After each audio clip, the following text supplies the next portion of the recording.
Racikan Berita 1. Seminar nasional kali ini mengusung tema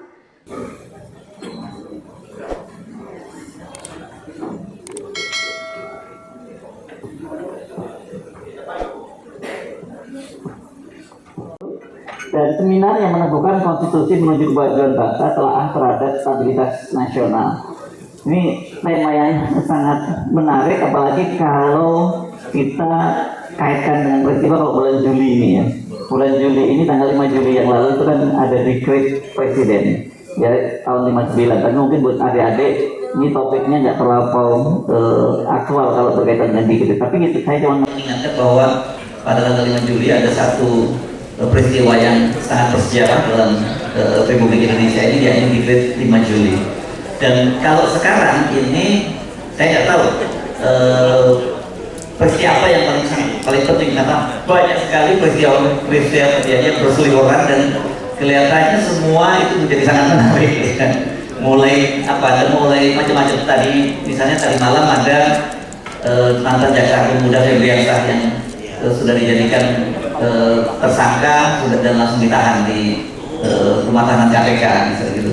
Sebelumnya ada vonis dan bukan vonis keputusan majelis hakim di Pengadilan Negeri Jakarta Timur yang menerima eksekusi Dr. Tiva dan kemudian membatalkan dakwaan yang disampaikan oleh kejaksaan. Itu juga ramai. Belum lagi kita kalau ngomongin soal ada Mas Antoni soal ekonomi ya. Ekonomi juga dengan penuh tanda tanya, dan kalau nanti saya kira mungkin kalangan kampus ini mungkin lagi bingung karena ada kampus baru, ada perguruan tinggi baru, dan akan ada 10 perguruan tinggi baru yang dibentuk oleh pemerintah Pak Prabowo, namanya URI katanya. Tapi Menteri Diknas sendiri juga bingung nih bagaimana bentuknya, kampusnya seperti apa. Jadi banyak sekali topik-topik yang bisa kita bicarakan. Tapi saya kira semangatnya kita yang paling penting itu saja dengan namanya menjaga Republik Indonesia. Bagaimana kita menjaga ini. Tapi bukan berarti ketika kita menjaga sebuah bangsa ini kita kehilangan daya kritis kita. Saya jujur saja melihat situasi Indonesia hari-hari ini mesti kita bedakan dengan pada tahun 1998. Kalau kita melihat situasinya sekarang, bangsa ini saya melihatnya sebagai fragmented society. Ini kan ini situasinya ya, kalau nggak dijaga dengan fragmentasi yang luar biasa di kalangan publik ini siapapun juga yang menjadi pemimpinnya ini akan menghadapi situasi yang berat. Oke, mari kita mulai diskusi ini dari mana ya? Kita mulainya. Siapa dulu yang kita akan bicara? Prof. Antarferis atau Pak Samagiting? Oke, Pak Samagiting dulu ya. Pak Samagiting dulu. Kalau ini nanti pembingkainya, kita ngomongin politiknya dulu, nanti geopolitik, baru ekonominya kita ini. Silakan Bung Samagiting, Anda mau mulainya ya. Baik, terima kasih Bung Hersu dan para narasumber yang saya hormati. Teman-teman sekalian, memang ada pesan dari panitia. Kita mengawali dari persoalan dekret presiden karena ini adalah bulan Juli, adalah bulan dekret yang seringkali kita lupakan. Nah, inilah sebenarnya hal-hal yang cukup mendasar dari sisi konstitusi kita. Tentu saja beberapa faktor yang melatar belakangi keluarnya dekret presiden ini bukan tidak mungkin dekret-dekret ini juga akan keluar baik di masa pemerintahan Prabowo Subianto maupun ke depan. Tentu saja ini terkait dengan dinamika politik yang terjadi di satu negara, dalam hal ini tentu saja Indonesia. Jadi beberapa latar belakang yang memunculkan dekret presiden 5 Juli 1959, pertama memang konstituante gagal menyusun konstitusi baru sejak pemilu pertama kita 1955. Kemudian juga terjadi polarisasi ideologi antara kelompok nasionalis, Islam dan juga komunis yang semakin tajam. Lalu kabinet juga silih berganti di dalam pemerintahan sehingga menyebabkan terjadinya ketidakstabilan nasional. Kabinet ada yang berumur hanya 3 bulan lalu ganti. Nah, daerah juga mulai mengalami pergolakan, ada peristiwa PRRI Permesta. Nah, kemudian juga ancaman disintegrasi nasional mencuat dengan adanya ketidakpercayaan pada pemerintah. Maka dalam perspektif ilmu politik, negara mengalami yang disebut krisis legitimasi, krisis efektivitas pemerintahan. Pemerintahan tidak bisa berjalan secara normal, kemudian juga ujungnya adalah krisis konstitusi secara bersamaan. Nah, apa sih isi dekret presiden itu? Teman-teman mahasiswa mesti tahu juga ini. Pertama tentu saja berisi 3 poin penting. Pertama adalah pembubaran konstituan, ya, semacam parlemen yang dibubarkan karena dianggap tidak mampu menjalankan tugas yang diembannya. Kita nanti akan juga coba melihat apakah parlemen kita sudah menjalankan tugasnya dengan baik pada saat ini. Yang kedua, pemberlakuan kembali ke Undang-Undang Dasar 45. Kita juga bisa lihat nanti apakah undang-undang, saya menyebutnya Undang-Undang Aspal, asli tapi palsu, 1945 tapi sesungguhnya Undang-Undang 2002. Kemudian juga yang ketiga, tidak berlakunya Undang-Undang sementara UUDS 1950. Nah, dekret inilah yang menjadi awal lahirnya sistem demokrasi terpimpin pada masa era Presiden Soekarno. Dari perspektif politik, di mana itu menjadi bidang saya, tentu dekret presiden pertama menjadi jalan keluar situasi krisis. Maka dari sisi ilmu politik, dekret dapat dipandang sebagai solusi untuk kebuntuan politik. Jadi kalau ada kebuntuan politik bisa juga dilakukan dengan dekret presiden.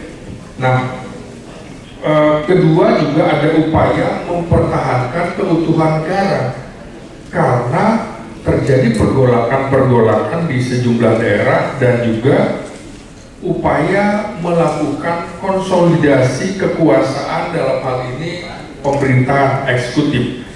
Namun muncul juga kritik ya bahwa dekret itu memperkuat sentralisasi kekuasaan Presiden Soekarno dan mengurangi mekanisme check and balance. Jadi inilah awal mula yang disebut otoritarianisme di Indonesia era Presiden Soekarno. Nah, tentu ada persoalan juga bagaimana kemudian stabilitas dihadapkan dengan demokrasi pada saat itu. Dekret tentu saja memunculkan dilema klasik yang di dalam politik, apakah juga stabilitas harus didahulukan dibandingkan dengan demokrasi. Itu pertanyaan pokoknya. Maka pendukung dekret, ya, pendukung dekret ini antara lain tentu saja militer karena dan kepolisian menjaga keutuhan wilayah. Negara harus diselamatkan terlebih dahulu karena tanpa stabilitas demokrasi sulit berjalan. Itu alasannya. Antara lain tokoh kuatnya adalah Jenderal Abdul Haris Nasution. Sementara yang mengkritik dekret menyatakan bahwa stabilitas tidak boleh mengorbankan prinsip konstitusionalisme, maka konsentrasi kekuasaan dapat berpotensi melahirkan otoritarianisme. Jadi kekhawatiran itu lama-lama terbukti hingga tahun 65-66, di mana Soekarno dianggap lebih kuat daripada konstitusi itu sendiri. Nah, ini memang ciri apabila pemerintahan terlalu lama berada di satu tangan, di zaman apapun, di jabatan apapun. Jaksa Agung misalnya, yang sekarang konteks sekarang hampir 7 tahun, Kapolri 5,5 tahun. Dua-duanya adalah pejabat terlama di organisasinya, di kelembagaannya di era reformasi. Jadi ini berpotensi menimbulkan penyalahgunaan kekuasaan dan juga personifikasi dari orang-orang tersebut. Begitu juga dalam kasus misalnya Febri Adriansyah, Bung Hersu, itu 4 tahun menjadi Jampitsus. Sebelumnya di Pitsus juga sudah lama. Sehingga seperti membentuk kerajaan-kerajaan sendiri. Di kita ini banyak pejabat-pejabat seperti membentuk kerajaan-kerajaan sendiri. Akhirnya sekarang terbongkar. Nah, dari perspektif militer, di mana saya juga menspesialisasikan diri di situ. Dalam konteks militer, dekret presiden tentu memiliki arti yang strategis. Pertama, alasan tentu menjaga keutuhan negara. TNI saat itu sedang menghadapi pemberontakan daerah, ancaman separatisme, konflik ideologi, dan infiltrasi perang dingin waktu itu antara blok barat atau blok liberalis dengan blok timur atau komunis. Nah, oleh karena itu dekret dipandang sebagai dasar politik untuk memperkuat integrasi nasional. Di situ pula kemudian muncul awal penguatan peran politik militer. Pasca dekret ini berkembang konsep jalan tengah TNI, khususnya TNI Angkatan Darat yang kemudian menjadi dua fungsi ABRI. Di sini militer tidak lagi hanya sebagai kekuatan pertahanan keamanan negara, tetapi juga sebagai kekuatan sosial politik. Ini militer dengan Soekarno itu betul-betul seperti dui tunggal, saling membackup di situ. Nah, kemudian yang ketiga, tentu saja stabilitas adalah sebagai prasyarat pembangunan, dan ini betul-betul juga kemudian dilakukan oleh Presiden Soeharto dan kemungkinan juga oleh Presiden Prabowo Subianto menjelang 2 tahun pemerintahannya. Maka paradigma keamanan nasional ketika itu menempatkan stabilitas sebagai syarat utama pembangunan ekonomi. Logikanya kira-kira begini, keamanan akan memunculkan stabilitas. Kalau sudah stabilitas, maka investasi akan masuk. Investasi itu akan masuk, maka barulah bisa dilakukan pembangunan. Setelah pembangunan selesai, baru pemerataan. Teori pembangunan, kalau bahasanya Presiden Soeharto, Anda nggak bisa, kalau tidak ada stabilitas, Anda tidak akan bisa membangun. Kalau tidak ada pembangunan, maka tidak ada pemerataan. Maka telaah konstitusi dan stabilitas nasionalnya dari kasus dekret presiden itu, konstitusi memiliki 3 fungsi utama. Pertama, membatasi kekuasaan. Konstitusi mencegah lahirnya kekuasaan absolut. Jadi jangan main-main dengan konstitusi, dan kita sudah dipermalukan oleh Paman Usman dalam hal konstitusi kemarin. Nah, kemudian itu juga konstitusi harus bisa menjamin kepastian hukum. Negara berdasarkan hukum dan bukan kehendak individu-individu yang sedang berkuasa. Kemudian konstitusi juga untuk menjaga integritas bangsa. Konstitusi menjadi perekat seluruh elemen bangsa. Bagaimana relevansinya, saya percepat dengan kondisi saat ini. Tentu dekret presiden 1959 memberikan beberapa pelajaran penting. 1, konstitusi harus menjadi pedoman utama. Maka perubahan politik juga harus tetap berada di dalam bingkai atau koridor konstitusi. Jangan kemudian undang-undang bertentangan dengan undang-undang dasar, itu banyak sekali. Lalu stabilitas yang diperlukan, stabilitas dibangun melalui supremasi hukum dulu, jangan yang lain-lain dulu, baru memunculkan demokrasi yang sehat, kepercayaan publik, tata kelola pemerintah yang baik. Disitulah harus ada sinergi politik dan pertahanan keamanan. Stabilitas tidak hanya ditentukan oleh kekuatan militer, tetapi juga stabilitas politik, stabilitas ekonomi, keamanan siber, ketahanan pangan, dan ketahanan energi, serta kohesi sosial. Kita kaitkan kemudian dengan perspektif geopolitik yang nanti lebih detail dijelaskan oleh Bung Rizal dan Maputra. Saya hanya memberikan spill sedikit saja bahwa di tengah rivalitas antara Amerika dengan Tiongkok, konflik Rusia, Ukraina, serta dinamika di Indo-Pasifik, maka Indonesia memerlukan kepemimpinan nasional yang kuat.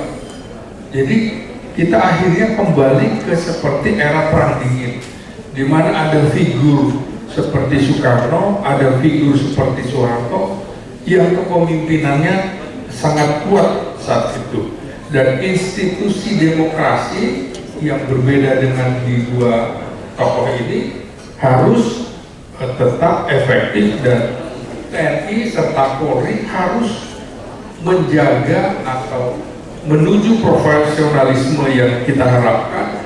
Birokrasi juga ada adaptif, bukan seperti sekarang, terutama birokrasi pemerintahan daerah. Teman-teman tahu sekarang dari hampir 2 tahun pemerintahan Presiden Prabowo, ada 15 kepala daerah yang sudah dicokok KPK, artinya hanya dalam 1,5 bulan, dan itu dibagi-bagi oleh partai politik.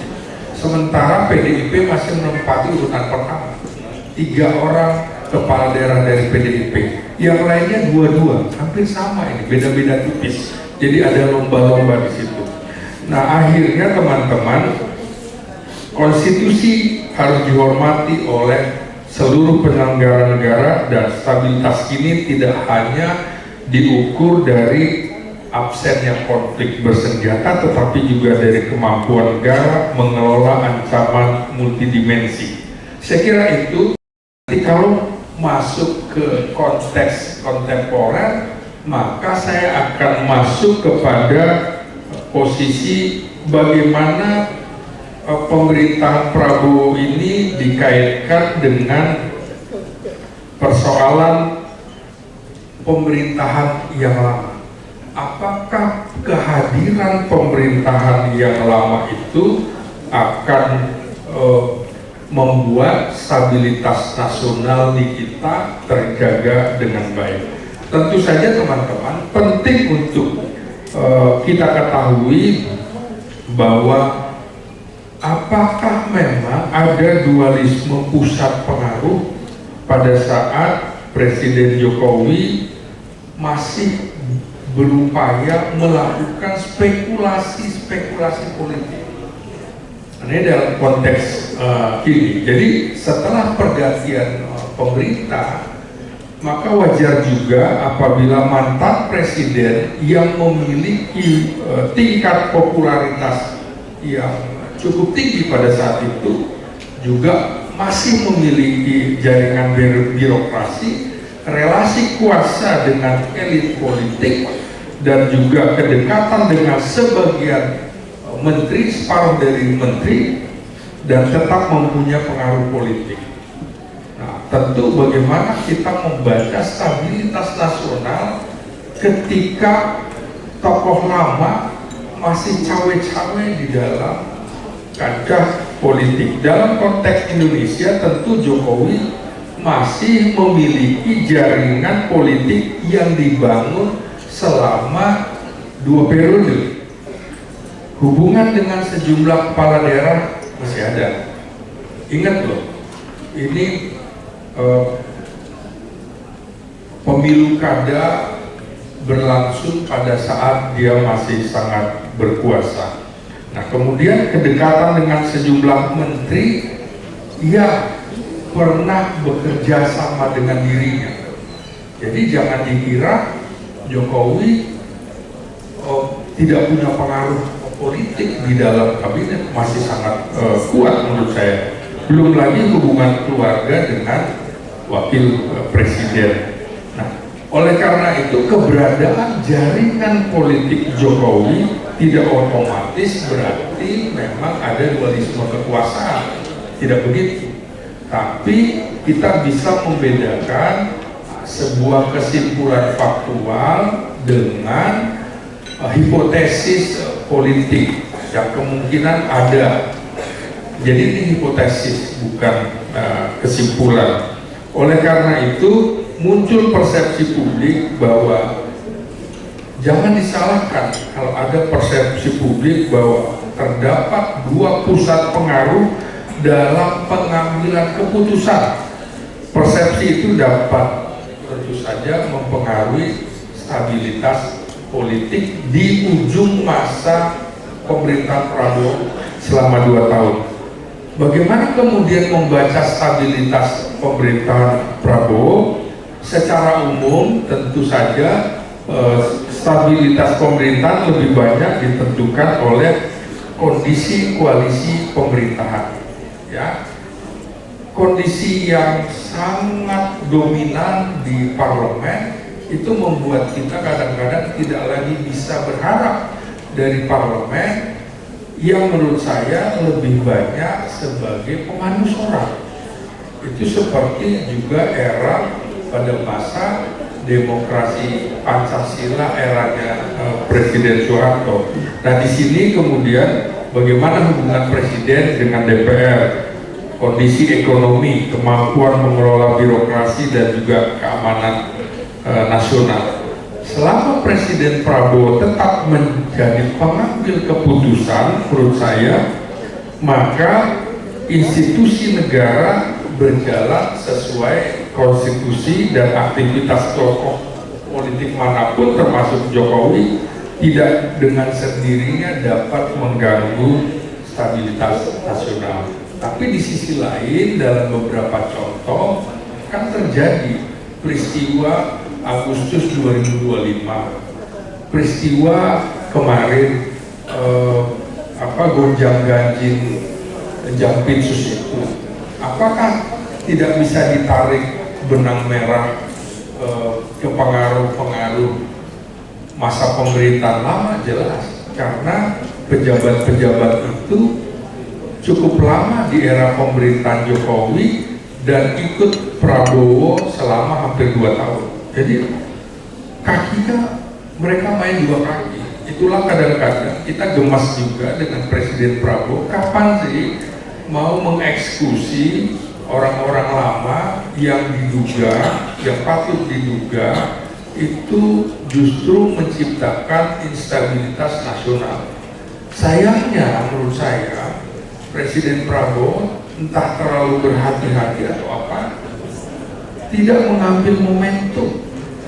Dan di dalam politik itu momentum itu sangat menentukan. Misalnya Agustus yang diperkirakan Agustus tahun lalu terjadi reshuffle kabinet, tidak. Kemarin gonjang-ganjing sudah adem ayem aja. Akhirnya saya berpikiran begini, backgroundnya Prabowo di militer itu lebih kuat sebagai tokoh Sandi Yuda, jadi intelijen tempur.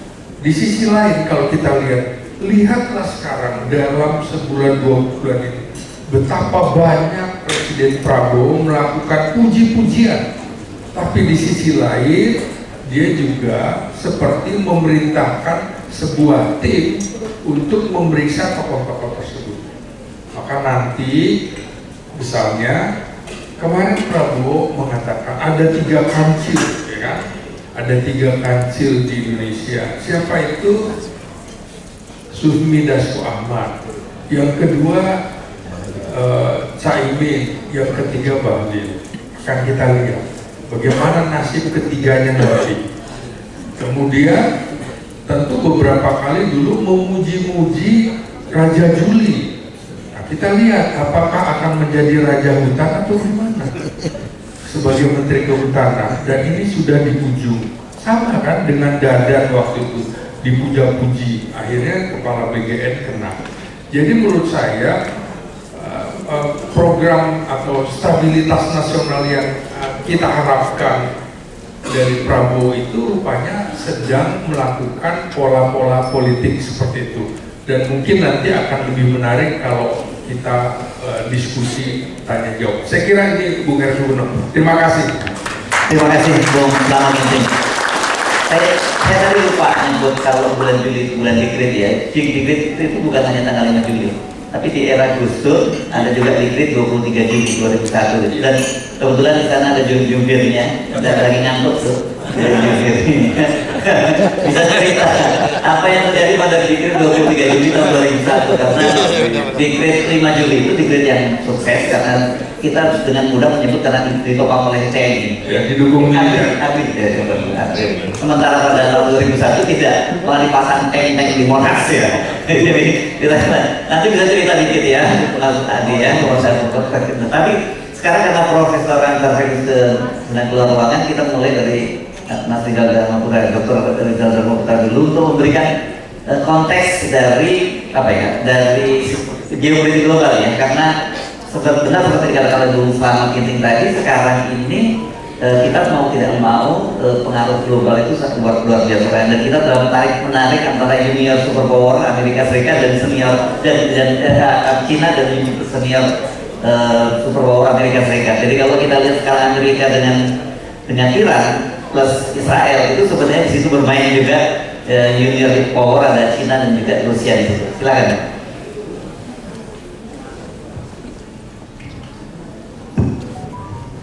Bismillahirrahmanirrahim. Assalamualaikum warahmatullahi wabarakatuh. Terima kasih Bu Hersu.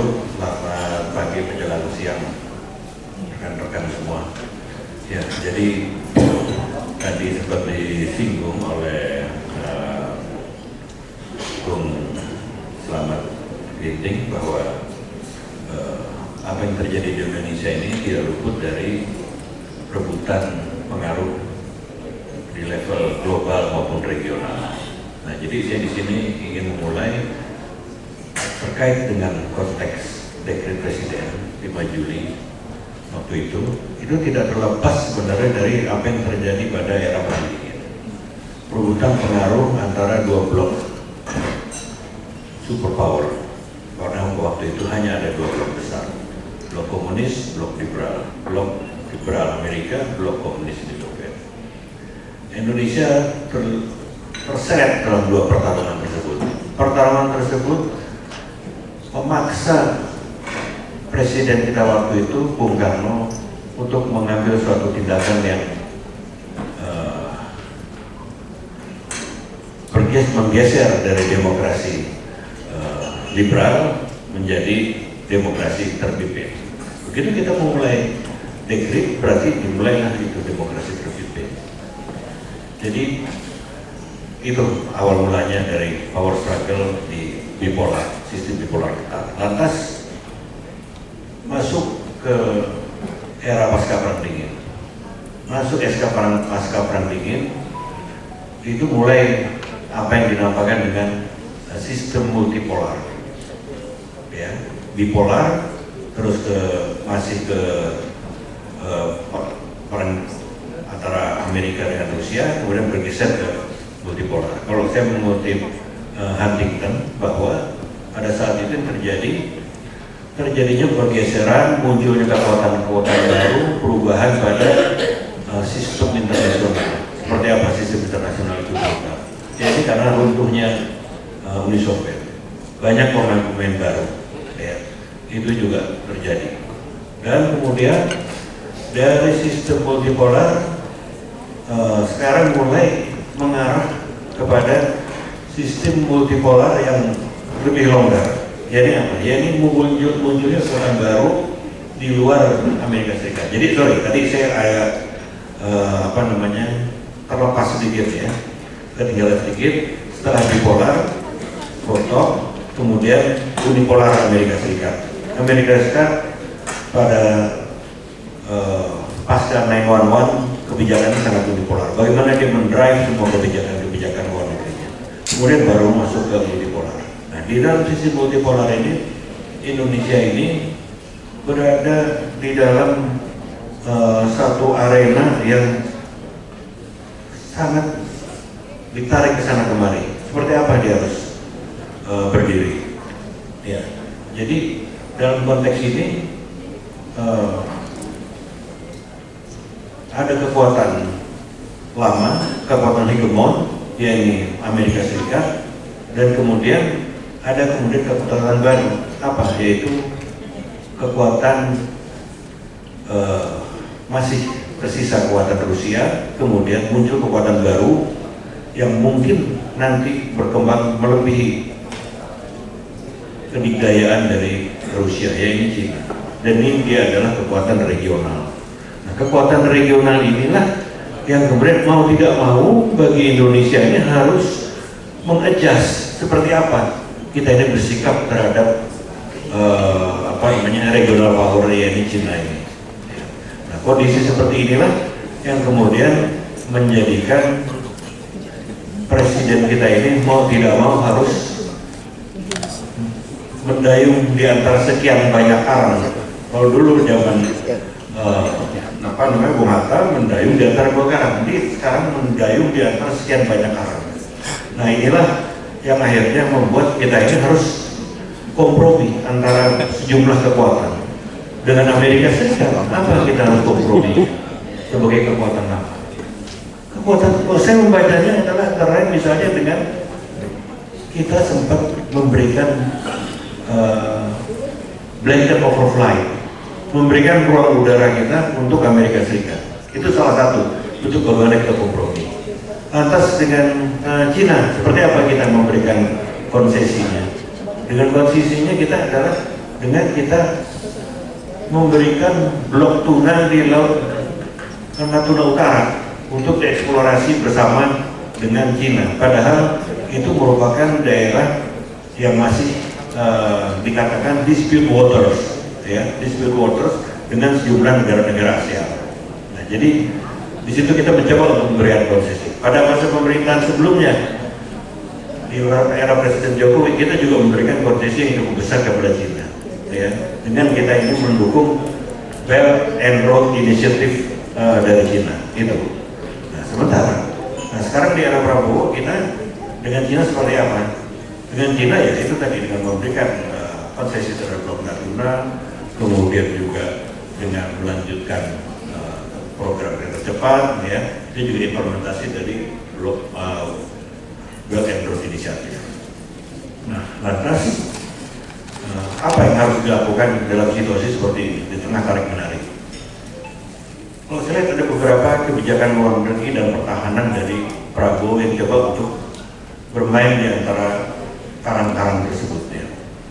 Tadi seperti saya sampaikan, memberikan overflight, memberikan konsesi ekonomi, tetapi juga kita ini ada sejumlah kebijakan pertahanan atau luar negeri yang kalau menurut saya highlight ini agak kontroversial, seperti bergabung dengan Board of Peace. Itu juga menjadi itu bagian dari kita bagaimana memberikan konsesi untuk bisa mengejas dengan kepentingan global dan kepentingan regional. Nah, lantas apa yang harus dilakukan dengan kondisi seperti ini? Ya, ini adalah kita bagaimana melakukan konsolidasi nasional. Kalau di kertas saya yang saya sampaikan ini di PPT saya ini ada konsolidasi nasional ini ada 3 hal, ya. Kalau menurut kita merujuk kepada Samuel Huntington dalam Political Order in Changing Societies, itu masih relevan dengan kondisi sekarang. Jadi harus adanya otoritas politik terpusat, institusi yang efektif, dan partisipasi yang terkendali. Ini yang dilakukan oleh Soekarno pada Dekret 5 Juli 59 itu. Ini membangun otoritas politik pusat dengan sistem pemerintahan terpusat, Nasakom dan lain sebagainya, dan meminimalisir partisipasi dari publik ya, dengan kalau nggak salah sejak dekret itu dibuat sampai selama jatuh tidak pernah ada pemilu kalau nggak salah. Yaitu bagaimana partisipasi bukan dikendalikan, kemudian mencoba membangun institusi yang efektif dari dari militer, dari partai politik dan lain sebagainya. Nah, apakah langkah ini yang akan kita tempuh? Apakah hal ini yang akan ditempuh kalau kita ingin meng-copy paste dari dekret 5 Juli? Ya. Tentu situasinya sudah dan menurut saya tidak begitu relevan lagi. Gitu. Kan, kalau kita ingin menertibkan dengan cara konsolidasi nasional dengan melakukan otoritas politik secara pusat, mensentralisasikan kekuatan politik, mengendalikan. Tetapi fakta di lapangan adalah tadi seperti disampaikan oleh Bung Islam Ginting bahwa seperti lembaga hukum bergerak sendiri, ya tidak bisa dikendalikan dengan secara utuh oleh presiden. Apa yang dilakukan oleh kejaksaan, apa yang dilakukan oleh kepolisian, rivalitas di antara penegak hukum. Apakah itu institusi yang efektif? Tentu tidak, gitu loh. Nah, jadi di tengah kebutuhan untuk mengkonsolidasikan, tetapi ada sejumlah pekerjaan rumah yang harus dibersihkan juga, harus ditertibkan. Nah, itulah yang harus dilakukan. Ya, partisipasi publik semakin besar sekarang ini, baik dari sisi kekritisan masyarakat, partisipasi melalui partai politik, partisipasi melalui ormas, seperti kita ini berpartisipasi semua berkumpul di sini, ini kan bagian dari pengenjawatahan dari partisipasi publik, gitu. Kita ingin berpartisipasi, gitu, untuk memberikan masukan, memberikan pandangan. Nah, ini tentu harus ada kanalisasi yang tepat. Nah, kanalisasi seperti apa? Nah, ini harus dirumuskan, kita rumuskan sama-sama di sini. Dan semoga melalui forum seperti ini kita bisa merumuskan kanalisasi politik yang tepat dan efektif. Dan tentu kita semua berharap ini bagian dari konsolidasi nasional. Jadi di dalam pandangan saya ini adalah bagaimana kita membangun neo konsolidasi nasional. Konsolidasi nasional yang melibatkan partisipasi publik. Gitu. Jadi bukan konsolidasi nasional yang top down, tapi konsolidasi nasional yang merupakan melting pot antara kepentingan publik, keinginan masyarakat yang menginginkan satu pemerintahan yang stabil dan efektif dengan apa yang diinginkan oleh pemerintah untuk bisa menghasilkan kebijakan-kebijakan yang pro rakyat. Itu tentunya yang dari bisa saya sampaikan. Terima kasih, Bung Erso. Terima kasih, Dr. Rizal. Menarik kelanya kita sudah dapat dari perspektif politik, perspektif geopolitik global. Nah, ini menarik juga dari Profesor Arthur Venus ya. Profesor Anda mesti bicara tentang sisi komunikasinya ya, karena tadi saya tidak tahu apakah kalau saya sebenarnya melihatnya sekarang ini kan yang disebut sebagai fragmented society. Kenapa? Karena sekarang ini relatif kan konsolidasi civil society itu tidak solid, terlalu fragmented gitu. Bahkan dari sisi media pun, ketika sekarang ini kan media-media konvensional itu sekarang sudah mulai kehilangan perannya, digantikan oleh disrupsi di media sosial. Sementara tentu beda sekali antara media konvensional dengan media sosial yang satu tentu saja mereka tidak didasarkan pada satu disiplin dan juga profesionalisme yang ketat, begitu, ada kode etik jurnalistik dan sebagainya, dan kemudian ownershipnya juga. Ownershipnya kan juga bisa macam-macam siapa punya, dan orang, jadi saya nyebutnya kan everybody is journalist, everybody is presenter, karena setiap saat orang bisa di tengah jalan dia bisa jadi jurnalis, bisa jadi presenter dan sebagainya. Anda menekuni soal ini mungkin bisa memberikan gambaran bagaimana dalam situasi semacam ini kita membangun konsolidasi nasional dan menciptakan stabilitas nasional. Baik, terima kasih Mas Ser, pembicara yang saya hormati, hadirin yang saya muliakan. Saya mau fokus pada dua hal. Yang pertama, tadinya kita akan bicara tentang ini mengaitkan dengan disampaikan oleh Bung Islam Ginting ya, ada disintegrasi pergolakan daerah dan sebagainya. saya ingin lihatnya dari perspektif, saya dititipi bicara tentang ketahanan nasional dan bela negara, tapi dari perspektif komunikasi. Kita saat ini kalau kita bicara masalah ketahanan nasional sebetulnya ada di tahap 5.0 ya. Tahap pertama kita boleh katakan tahun 70-an akhir sampai tahun 80-an. Ini eranya era akhir Orde Baru, era Orde Lama dan awal Orde Baru. Nah, era ini era disintegrasi, konflik di daerah dan seterusnya.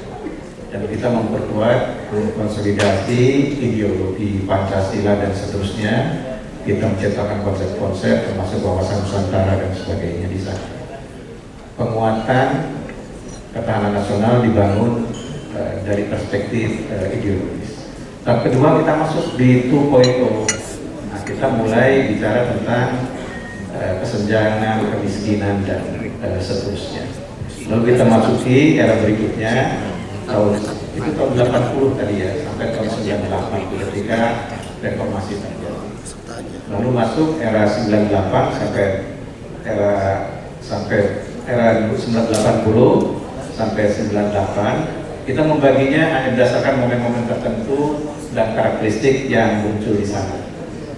Kita bicara tentang yang kedua tadi ya, kemiskinan, kesenjangan, stabilitas politik, ketahanan ekonomi, ketahanan sosial budaya dan seterusnya.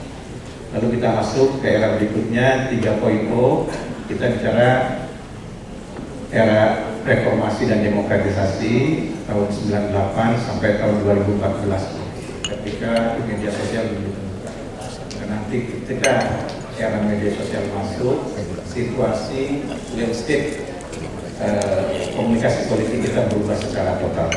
Di 98 sampai 2014 disintegrasi daerah juga muncul ya, tuntutan-tuntutan simbol otonomi daerah dan seterusnya itu meluas. Kita tahu Bapak Ibu, Aceh sudah lama, Riau dan seterusnya, apalagi Papua. Nah, ini juga membutuhkan konsolidasi bagaimana kita mengukuhkan kembali ya ketahanan nasional kita. Di era itu muncul terorisme, konflik, termasuk SARA. Setelah 98, Bapak Ibu, banyak kelompok-kelompok yang bahkan sebetulnya secara leluasa bisa menyuarakan, termasuk misalnya di Lafak gitu ya, bikin negara Islam dan sebagainya gitu, yang pendekatan-pendekatan keagamaan. Jadi ada kelompok-kelompok tertentu yang intoleran dan sebagainya. Tantangan kita beda lagi ya pada periode itu. Masuk era media sosial, kita dihadapkan pada benturan polarisasi dan seterusnya masyarakat. Dan terakhir sekarang sebetulnya 5.0, tantangan kita berbeda lagi. Kita bicara cyber war, kita bicara AI, kita bicara big data dan seterusnya Bapak Ibu. Tapi pada prinsipnya sama. Ancaman non militer bagi perspektif komunikasi sebetulnya ancaman yang paling nyata. Bagi pendekatan perspektif komunikasi dan media, yang paling menentukan apakah sebuah negara bertahan atau enggak dari ancaman internal atau eksternal sebetulnya isi kepalanya, persepsinya tentang negara ini. Nah, kita bisa menggunakan pendekatan namanya, ini karena banyak mahasiswa ya, jadi pisau teoritis bisa kita gunakan, ada namanya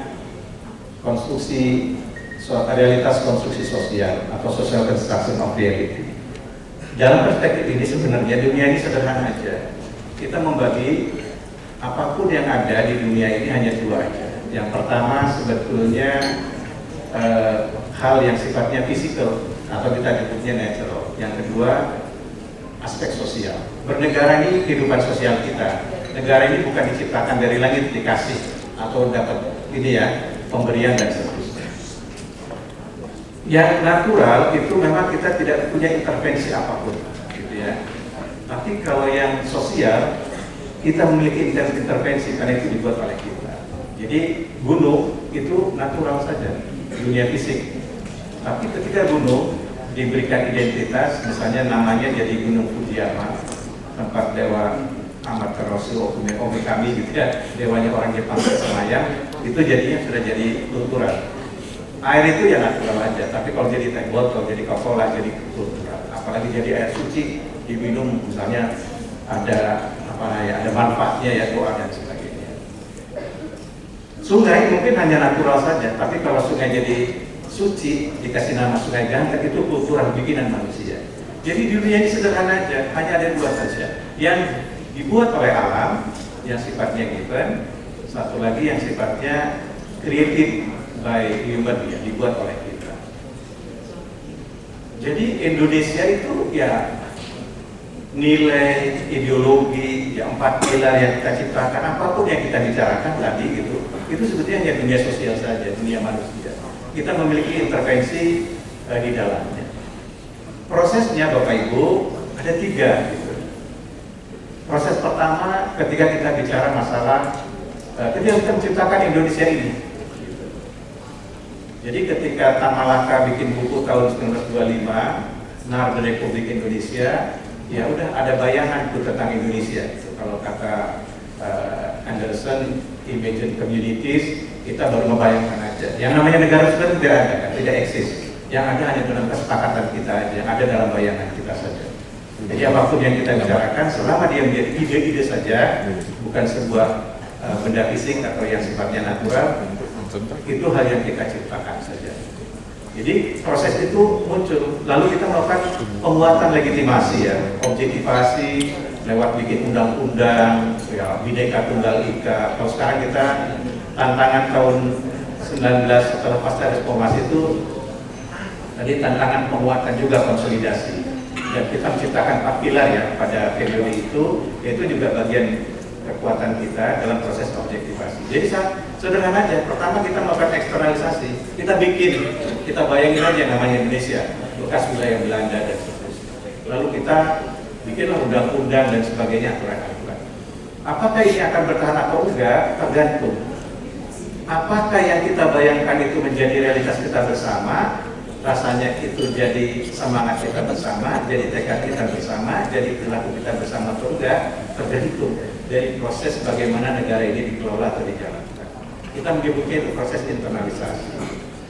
Jadi kita akan lihat apakah tadi yang dibicarakan Undang-Undang Dasar 45 misalnya, atau kita ini mau memajukan kehidupan kesejahteraan umum, semua harus sejahtera gitu. Apakah daerah melakukan sama atau enggak, itu kan bisa kita rasakan ya. Proses internalisasi ini proses paling tinggi Bapak Ibu, ketika kita betul-betul merasa sama-sama Indonesia, sama-sama nangis misalnya kalau nyanyi lagu apa itu kalau di stadion itu, kalau saya bola itu Tanah Air Beta gitu ya. Misalnya kita sama-sama nangis, kita merasakan gitu. Artinya proses internalisasi sudah masuk ke kita. Gitu. Tapi kita merasa marah kalau bendera merah putih misalnya dibakar gitu ya. Atau dan seterusnya lah Bapak Ibu gitu ya, yang berkaitan dengan representasi negara ini. Nah, Bapak Ibu, proses internalisasi itu juga berkaitan dengan apa saja instrumen-instrumen, termasuk aparatus-aparatus yang dibuat oleh kita. Apakah kita merasakannya sama atau enggak? Gitu. Kalau bicara bahwa bumi, air, dan kekayaan alam yang ada di dalamnya dikuasai oleh negara digunakan untuk sepenuhnya kemakmuran masyarakat, kita merasakan itu atau enggak? Atau dikuasai oleh sekelompok orang misalnya. Ketika proses internalisasi itu kita sudah berpikir, oh ini nggak adil, misalnya gitu ya, rasanya nggak dibuat kemakmuran bersama ini gitu ya, rasanya hanya digunakan untuk kepentingan tertentu gitu ya. Kita bisa merasakan gitu. Bahkan anggaran Bapak Ibu itu mungkin sudah sampai tahap objektivasi, undang-undangnya ada, aturannya ada, tapi ketika misalnya anggaran dipakai, rasanya bukan untuk menggerakkan atau menginikan kita bersama gitu, orang juga mungkin bisa merasakan, mungkin berbeda-beda gitu ya. Tapi pada prinsipnya proses internalisasi menjadi proses bagian yang paling penting Bapak Ibu bagi kita untuk memastikan bahwa bangsa ini bisa bertahan sampai 2045 gitu ya. Bangsa ini bisa maju gitu ya. Bangsa ini bisa menjadi ya mungkin ya tadi kita punya visi retorik jadi bangsa apa Indonesia emas dan sebagainya gitu dengan indikator sekian banyak. Apakah itu akan bisa terwujud atau enggak? Kita bisa melihat dari tren, dari perilaku, dari bagaimana negara ini dikelola ya, oleh para pengurus-pengurusnya, oleh para saya pikir itu sih secara sederhana.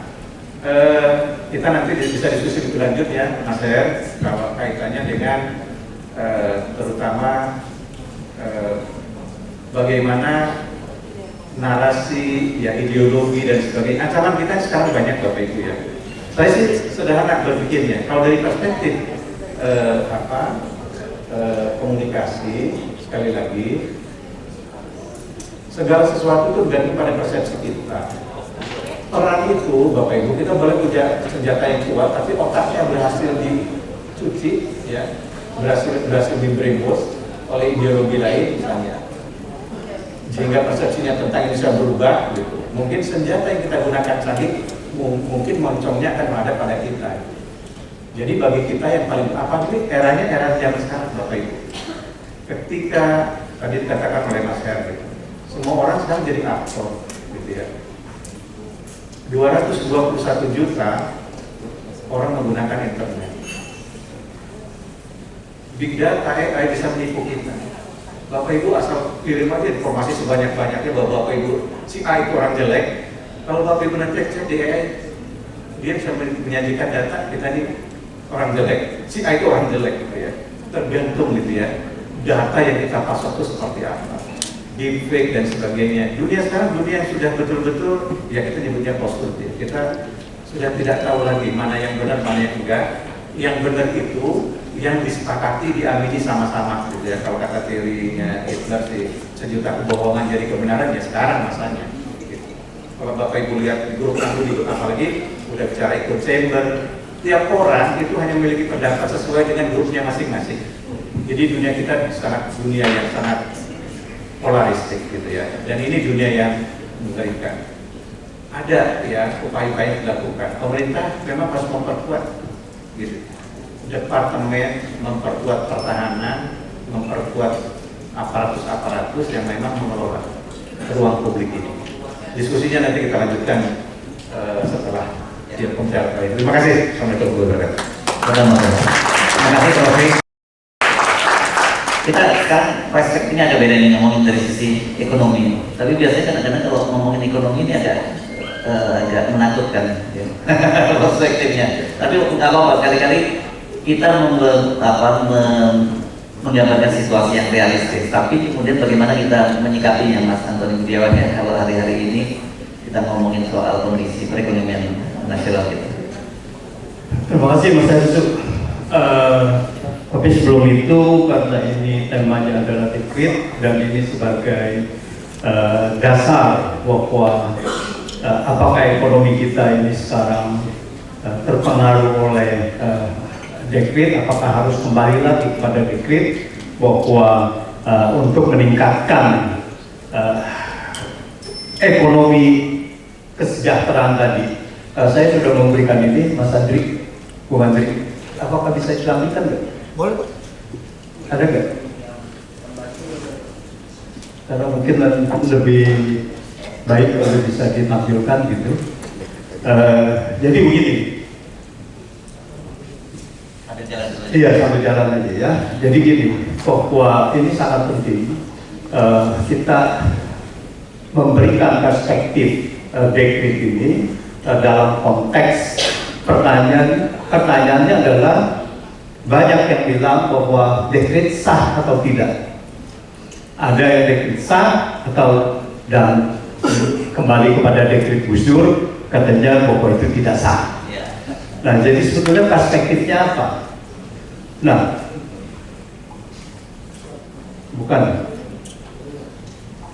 Nah, jadi perspektifnya adalah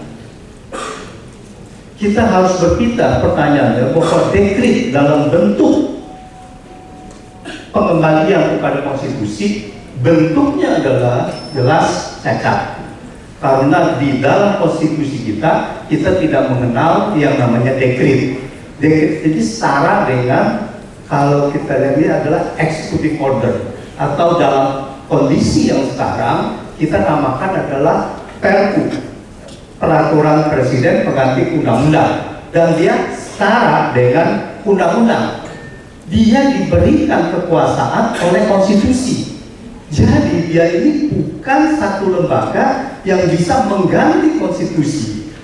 Jadi yang bisa mengganti konstitusi adalah kekuasaan konstituen, konstituante.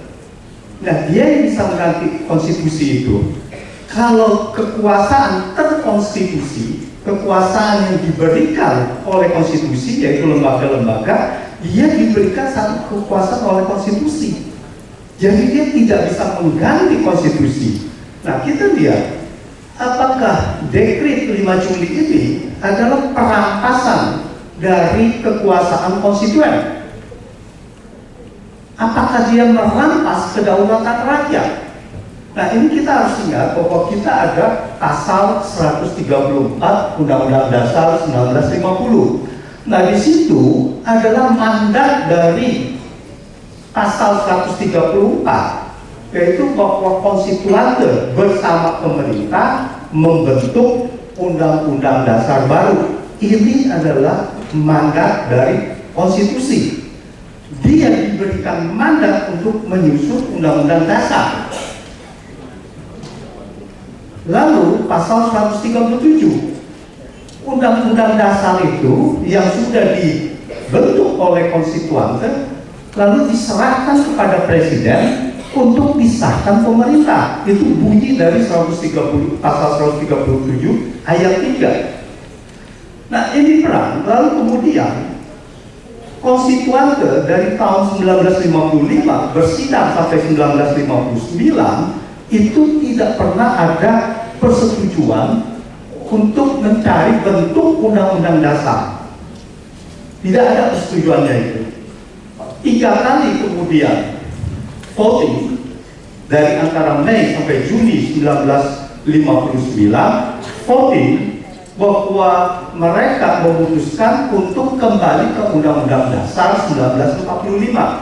3 kali voting tidak mencapai quorum meskipun mayoritas, mencapai mayoritas, tetapi tidak mencapai 2/3 yang disetujui oleh pasal 137 Undang-Undang Dasar Undang-Undang Dasar sementara 1950.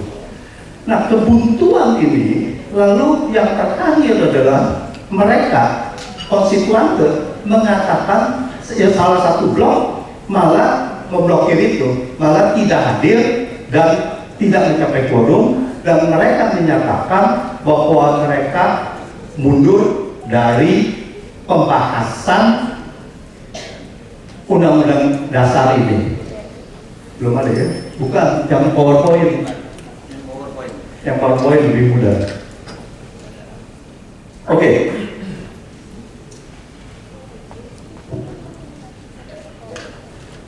Nah, lalu kemudian disinilah terjadi jalan buntu, dan ini yang dimaksudkan dengan sebetulnya keadaan memaksa, karena di sini kita dari 1950 sampai 1959 kita tidak ada konstitusi tetap, kita cuma ada sementara, tapi sudah berlangsung 9 tahun. Dan pada saat itu dia terjadi kebuntuan. Jadi apa yang harus dilakukan oleh konstituante satunya lagi?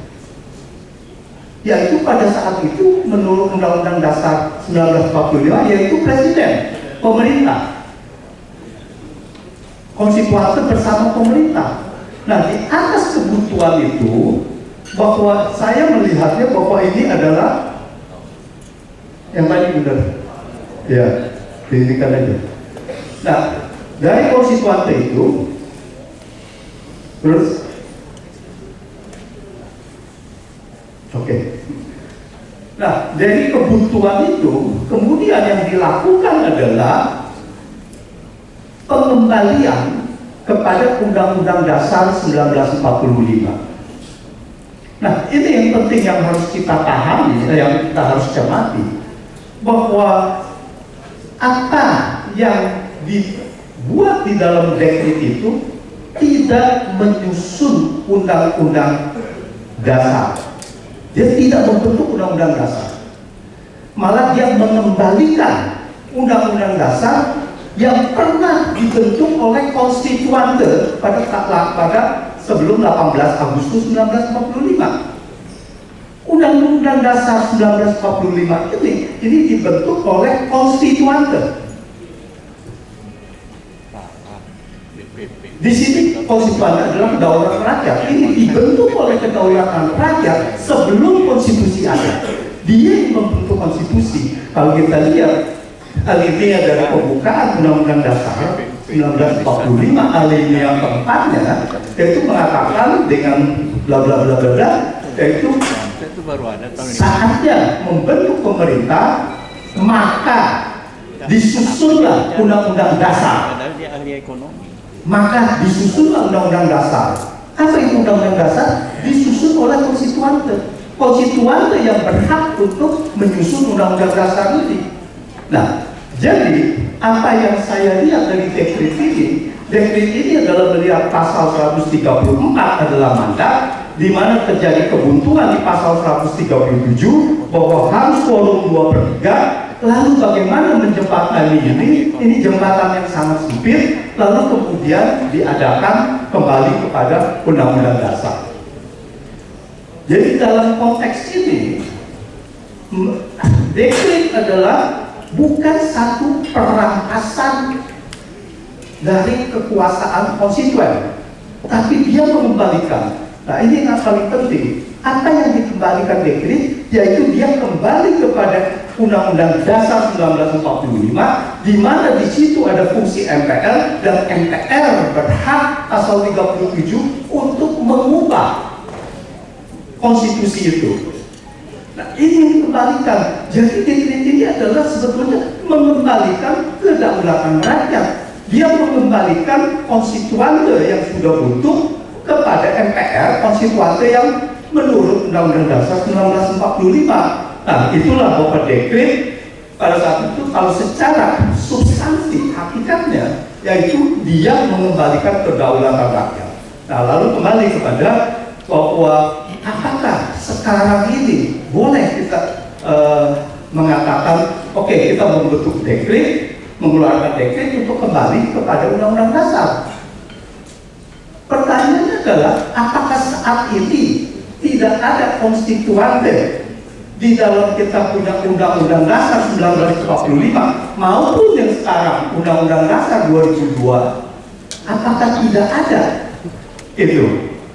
Nah, kita tahu bahwa MPR masih ada, masih berjalan, masih berfungsi, dan MPR diberikan wewenang bahwa mereka masih bisa mengubah Undang-Undang Dasar. Jadi presiden dalam konteks itu kita lihat tidak bisa mengeluarkan dekret karena tidak ada mandat konstitusi yang diberikan kepada presiden seperti yang diberikan Undang-Undang Dasar sementara 1950 di pasal 134. Yang di sini adalah jelas masih ada MPR, masih berfungsi dan sebagainya.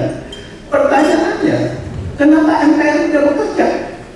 Kalau memang masyarakat menginginkan kita kembali kepada konstitusi yang lama, ya harusnya masyarakat mendesak MPR supaya bekerja, jangan mendesak presiden. Itu pendapat saya.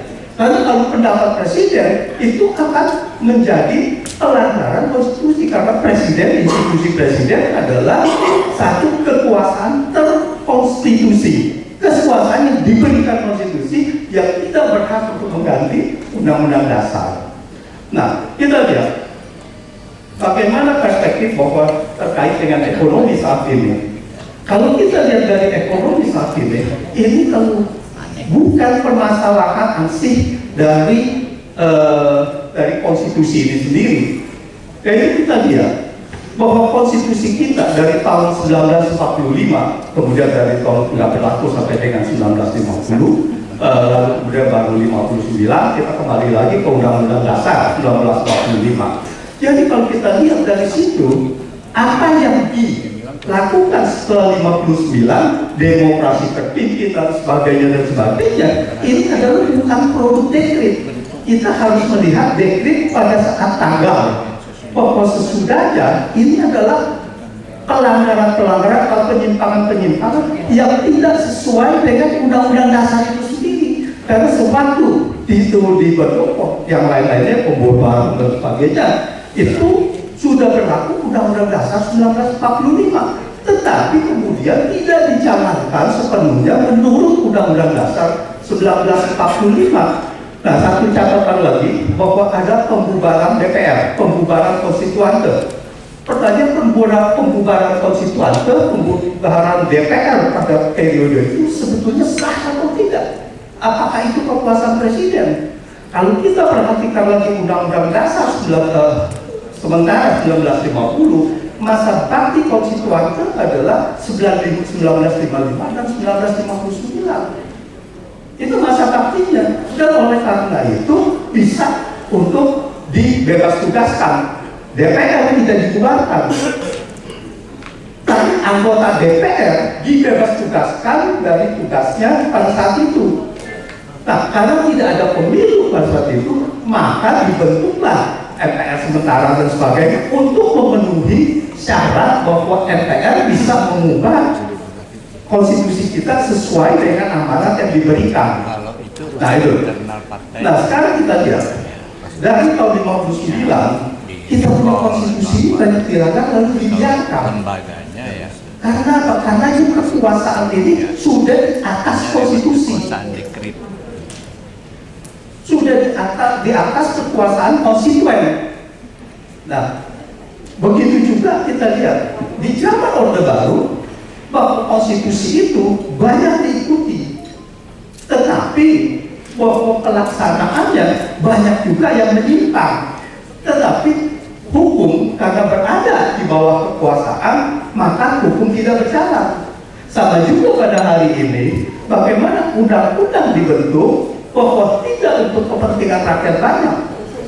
Undang-undang Cipta Kerja dibentuk, ada satu klausul di situ, yaitu mengenai PSN. Dan di dalam undang-undang itu jelas sekali bahwa itu adalah memfasilitasi atau mensahkan pengusiran rakyat setempat, penduduk setempat, dengan kata-kata proyek strategis nasional, masyarakat adat bisa terusir. Tidak ada pembicaraan dengan strategis, dengan nasional. Jadi mereka bisa terusir. Nah itulah kita lihat kesenjangan sosial setelah reformasi ini meningkat. Rakyat miskin kita pada tahun 2014 jumlahnya itu 194 juta orang, 68%. Untuk kategori masyarakat berpendapatan menengah atas. Oke, kita nggak usah lihat bahwa itu berapa duit dan sebagainya. Kita bandingkan saja. Kita bandingkan dengan Vietnam, dengan kategori yang sama, kemiskinan di Vietnam sudah di bawah 20%. Nah, kita lihat undang-undang semua, undang-undang Minerba dan sebagainya ini untuk kekuasaan yang bersama-sama satu oligarki. Nah, masalahnya kita punya parlemen ini tidak bekerja karena ini juga dekat dengan kekuasaan. Lalu kita punya MPR sekarang ini sudah tidak bekerja, tidak ada pertanggungjawaban dari presiden. Dan presiden mau bilang, oke, saya punya visi adalah nawacita A, B, C, D dan sebagainya, lalu berakhir dengan tidak ada yang ingat lagi. Apakah ada dari sini kita semua yang mengingat apa itu nawacita?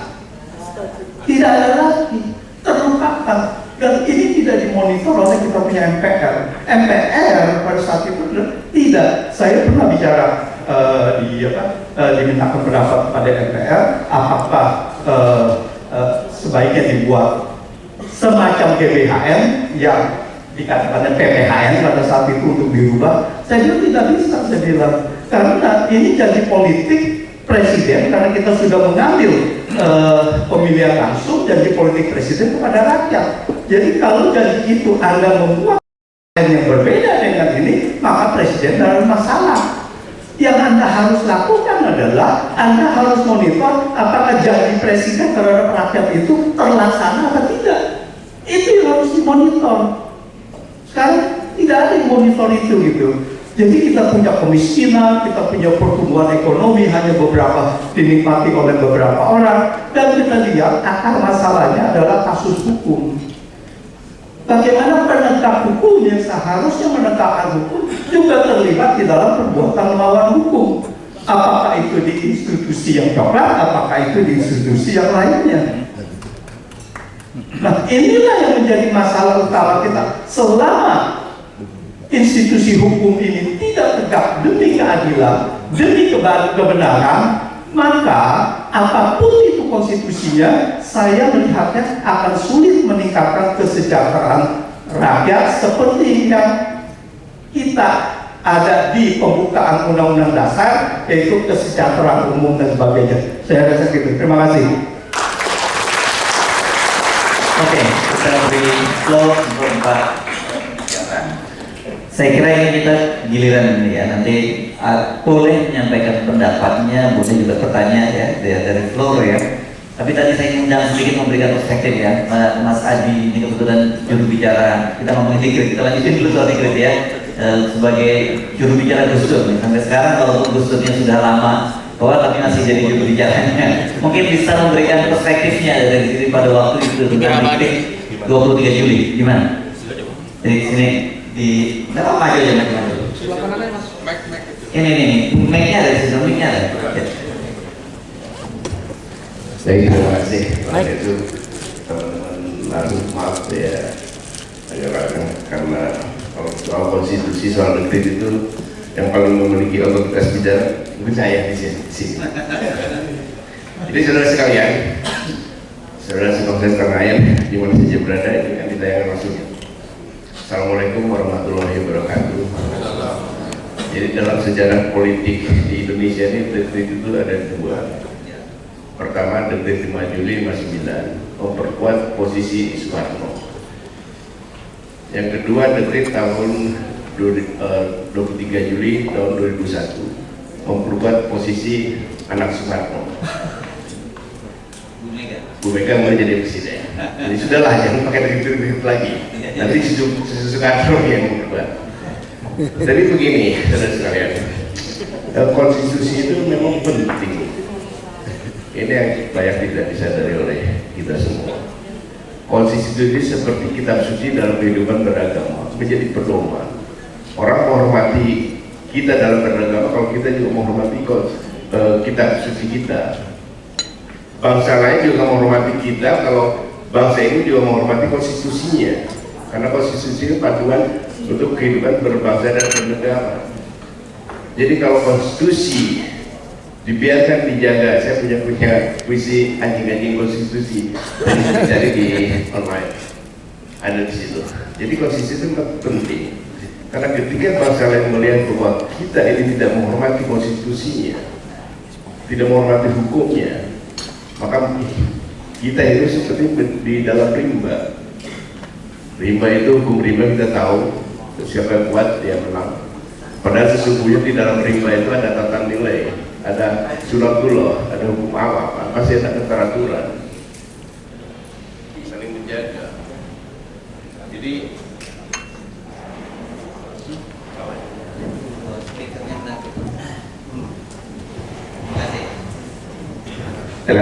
Jadi intinya begini, posisi harus tetap dijaga dengan posisi, dan cara untuk kalau kita mau kembali ke Undang-Undang 45 dan seterusnya itu tetap harus lewat proses politik.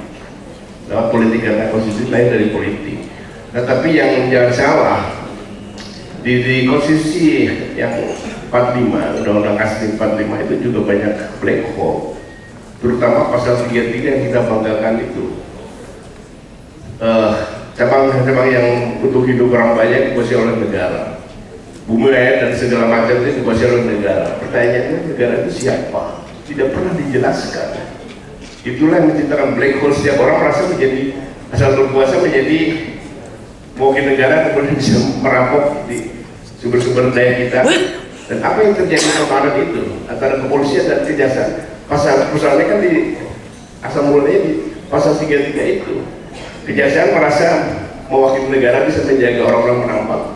Polisi juga merasa wakil negara, tentara juga merasa wakil negara, menteri juga merasa wakil negara. Akhirnya itulah menjadi rebutan.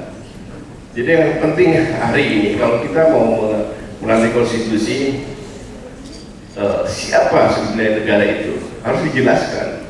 Selama ini menjadi liar, siapa aja semata negara itulah menjadi black hole. Kemudian satu lagi, itu pasal yang kita banggakan di konstitusi kita tahun 45. Ada lagi di preambul. Di preambul itu yang paling kita banggakan juga kata-kata atas berkat rahmat Allah yang Maha Kuasa dan didorongkan oleh keinginan luhur. Jadi rakyat Indonesia, masyarakat adat raja-raja itu punya keinginan luhur untuk merdeka. Disumbangkan semua kepada Soekarno-Hatta itu. Tapi keinginan luhur itu apa jawabannya? Kita lihat sekarang. Tidak dijawab dengan etis. Semua karya mereka juga dirampok juga. Dan ini juga kita koreksi lagi kata-kata itu. Jadi kita tetap bernegara dalam posisi yang baik, menjaga dengan baik karena negara yang kehilangan trust itu ekonominya berbeda. Kalau negara-negara trust itu ekonomi inovatif, segala macam industri manufaktur dan lain-lain.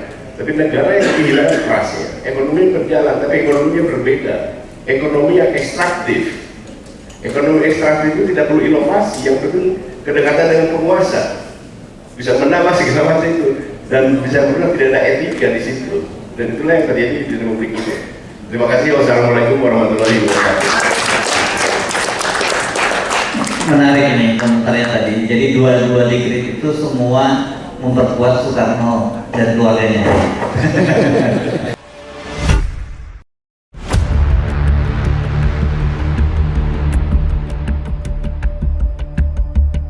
Racikan Berita 1